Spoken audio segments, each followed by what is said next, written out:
Aux confins de la forêt impénétrable au nord de l'Argentine, les enfants de la communauté indigène Toba découvrent pour la première fois un cajon.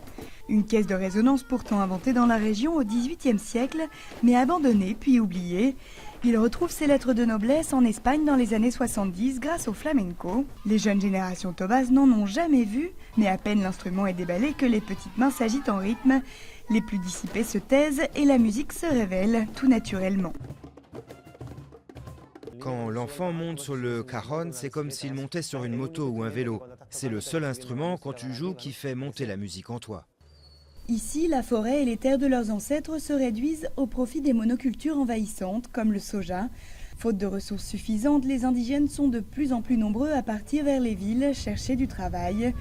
Pour lutter contre cette pauvreté structurelle, une petite association hispano-argentine a décidé de miser sur le cajon pour rassembler des fonds. Avec l'aide d'un luthier, un petit atelier a été installé au cœur de la forêt, l'occasion de se réapproprier l'instrument et même de l'innover. Ils ont trouvé des graines d'un arbre qu'ils appellent palo jabón. Ce sont des petites graines dures qu'ils mettent à l'intérieur du cajon et qui forment un autre type de son, ce qui en fait un cajon bien de chez eux. Grâce à la vente des cajons en Europe et aux efforts d'une autre association, certaines communautés ont pu installer un moulin à vent dans cette région aride.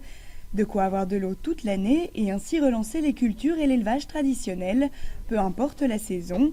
L'idée, non pas maintenir ces communautés sous perfusion d'argent, mais relancer toute la chaîne du travail. Avec l'eau, ils peuvent projeter de cultiver un verger. Beaucoup de communautés ont leur verger désormais. Ils choisissent ce qu'ils sèment et ils peuvent ensuite vendre leurs récoltes. Depuis 3 ans, les deux associations parcourent plus de 2000 km tous les 3 mois pour vérifier l'avancée des travaux.